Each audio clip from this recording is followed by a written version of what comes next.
एजुसडम generous, like nature. अब हम लोग क्या कहने वाले हैं यहां पे, कभी कभी क्या होता है कि some general words follows the particular words, कि कभी कभी कुछ जनरल वर्ड पर्टिकुलर वर्ड्स को फॉलो करते हैं। तो क्या ऐसा हो कि एक ये पर्टिकुलर वर्ड है, फिर एक कॉमा के बाद पर्टिकुलर वर्ड, फिर एक पर्टिकुलर वर्ड, फिर एक पर्टिकुलर वर्ड, और एक वर्ड आ गया कोई यहां पे जनरल वर्ड। इस शब्द को कैसे इंटरप्रेट किया जाएगा, ये हमारे सामने सवाल था कि how this word will be interpreted. कि बहुत सारे जनरल वर्ड के बाद हमने लिख दिया ओके, जैसे आप लोग देखें article number 12, best example to the ejusdem generis को समझने के लिए हम article number 12 of the constitution of India में चलते हैं। वहां पे क्या लिखा हुआ है, अदर अथॉरिटीज। तो पहले तो पर्टिकुलर वर्ड दिया गया, parliament, state legislature, okay, and all and all and all, local authorities and all, और लास्ट में लिख दिया other authorities. So mark this word other, okay. उसी तरीके से जो है आप लास्ट में लिख सकते हैं एक्सेट्रा, कि भाई ये एंड एक्सेट्रा। तो इस तरीके से बहुत ऐसे सिचुएशन हो सकते हैं जो पर्टिकुलर वर्ड्स के बाद कोई जनरल वर्ड आ जाए। Now let's try to understand. एक शास्त्र में भी एक कहावत है कि अगर महान बनना चाहते हो तो बड़े लोगों के साथ रहो, ज्ञान में, धन में, चीजों में, जिनका दिमाग सही है, जो डेवलप्ड है। डेवलप्ड के साथ रहने वाला ऑटोमेटिकली डेवलप्ड हो जाता है। रॉबिन शर्मा कहता है अपनी बुक में, okay, tell me the name of the 5 persons you are in and around and I'll tell you your future. मुझे 5 लोगों के नाम बता दो जिसके साथ तुम रहते हो, मैं तुम्हारा भविष्य बता दूंगा कि कहां जाओगे। ओके, कौरव खत्म हो गए क्योंकि वो शकुनी के साथ रहते थे, पांडव राइज कर गए क्योंकि वो कृष्ण के साथ थे। तो तुम्हारा लीडर भी कौन है ये भी बहुत मायने रखता है। तुम्हारा लीडर अगर, जैसे मैंने बार बार कहा, ये एक बड़ी खतरनाक सी वर्ड है, ओके, थोड़ा सा डेरोगेटरी वर्ड्स यूज किए गए हैं उसमें, लेकिन ये कहते हैं कि the army of lion, okay, headed by a dog, each lion will die like a dog, and the army of dogs headed by a lion, each dog will fight like a lion. Okay, तो इसलिए आपको वो leadership और आपका surrounding बहुत मायने रखता है कि वो लोग कौन है। इसलिए जल्द से जल्द, थोड़ा बुरा लगता है बट सबसे पहले अपने लाइफ से नेगेटिव लोगों को बाहर निकाल के फेंक देना चाहिए। ऑल द टाइम जो लोग आपके पास आके रोने की बात करें, हारने की बात करें, ओके, हर टाइम उसके अंदर एक रोना लगा हुआ है कि जीवन में दुख है, तकलीफ है, परेशानियां है, टेंशन्स है, डिप्रेशन है, नहीं हो पाएगा, ये होगा, वो होगा।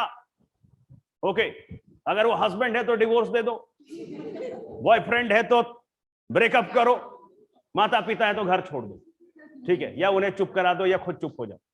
गेटिंग द पॉइंट की बात मत करना। ओके, रिमेंबर दिस पॉइंट, यानी कोई ना कोई तरीका अप्लाइए। अगर इतना एक्सट्रीम पे नहीं जा सकते तो उनको समझाइए या फिर उनकी कम सुनिए, या फिर ऐसे प्रिटेंड करिए कि सुन रहे हैं। ओके, ये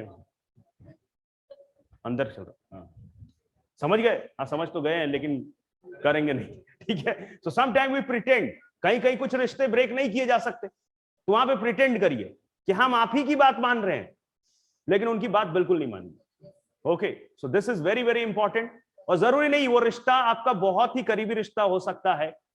ओके, सो आप जो है नेगेटिव बातें सुननी नहीं चाहिए और नेगेटिव लोगों के साथ ज्यादा देर नहीं रहना चाहिए। इसलिए कहते हैं ग्रुप में वैसे लोग ही रखिए जो पॉजिटिव आगे, चलो आंसर्स लिखते हैं, चलो देख के देखते हैं, अच्छा ठीक है, चलो कोशिश करते हैं। तो ऐसे पॉजिटिविटी के साथ आप मूव करेंगे तो अच्छा परफॉर्म करेंगे, ठीक है। Let's come to the ejusdem generis. कहता है पर्टिकुलर वर्ड्स के बाद अगर एक जनरल वर्ड आ गया तो यानी कि आप अच्छे लोगों के साथ अगर एक जनरल इंसान भी रह जाए, कहते हैं, शास्त्र कहता है ना कि बड़े लोगों के साथ अगर एक जनरल इंसान रह जाए तो ये भी बड़ा बन जाता है। Okay, remember this line. अब उसी तरीके से इंटरप्रिटेशन में भी कहा जाता है, he will get the colour of these, ठीक है। ये जनरल वर्ड स्पेशल वर्ड्स की तरह ही इंटरप्रेट किया जाएगा। Getting the point? So remember this line कि आप इसका इंटरप्रिटेशन भी इन्हीं की तरह करोगे। जैसे सारे बिलियनियर्स के एक दोस्त है, 4 बिलियनियर्स हैं, इसका एक दोस्त है जिसकी सैलरी बहुत, ओके, 1.25 लाख रुपए पर मंथ है, बेचारा इतना ही कमा पाता है, ठीक है।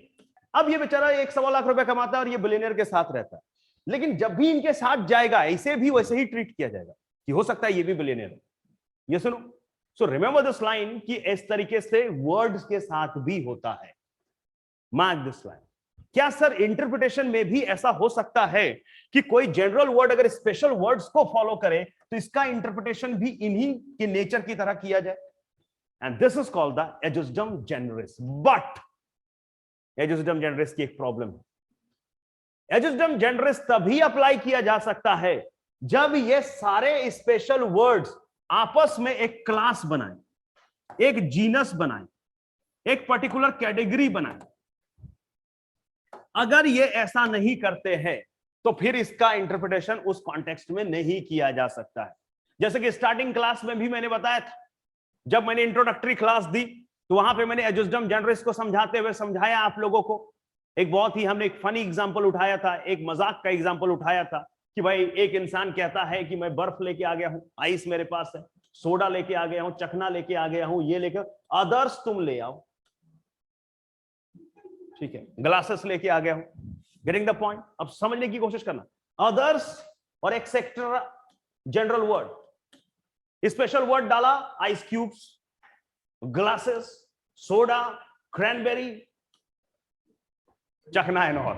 Okay, remember this point. तो अब उसके बाद कोक भी हो सकता है, ठीक है। So remember this point.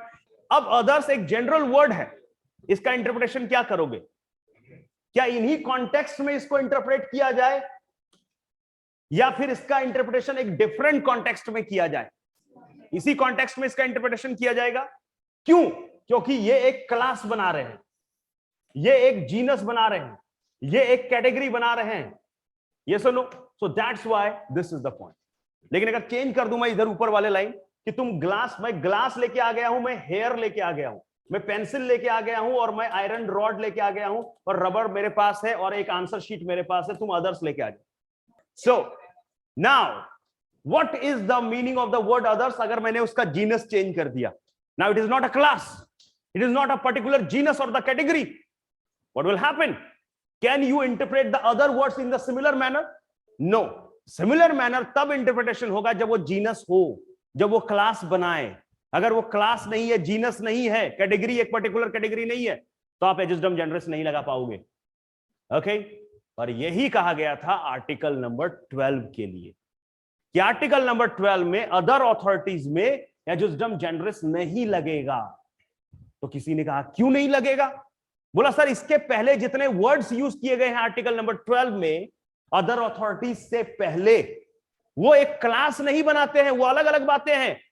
कहीं एग्जीक्यूटिव की बात चल रही है, कहीं लेजिस्लेटिव की बात चल रही है, कहीं कुछ और बातें चल रही है। How can you say they are the same class?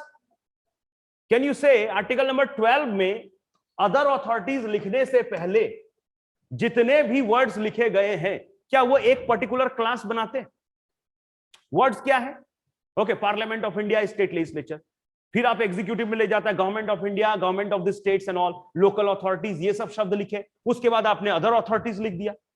तो उनका कोई क्लास है क्या? एक पर्टिकुलर जीनस बना रहे हैं वो? नहीं, वहां तो एग्जीक्यूटिव भी दिख रहा है, वहां लेजिस्लेटिव भी दिख रहा है, और इंटरप्रिटेशन से जुडिशरी भी दिख रहा है। तो भाई इस अदर अथॉरिटीज में क्या आएगा? एग्जीक्यूटिव, लेजिस्लेटिव, जुडिशरी, वहां तो सब कुछ मिक्स्ड हुआ है, कोई क्लास तो है नहीं।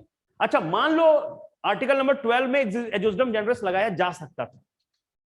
जैसे मान लो कि अगर यहां पे अदर अथॉरिटीज से पहले ये लिखा है ना अदर, यहां पे मान लो लिख रहा है Lok Sabha, Rajya Sabha, okay, state legislative, okay, and all and others. तो क्या मुझे अदर्स को एग्जीक्यूटिव की तरह इंटरप्रेट किया जाना चाहिए, या लेजिस्लेटिव की तरह, या जुडिशरी की तरह? Lok Sabha, Rajya Sabha, state legislative assembly, council, ये सब जो है शब्द लिखे गए, उसका लिख दिया अदर्स। ओके, तो यहां सब लेजिस्लेटिव चल रहे हैं, तो इसका इंटरप्रिटेशन लेजिस्लेटिव की तरह होगा। ओके, लेकिन article number 12 of the constitution of India में ऐसा तो है ही नहीं।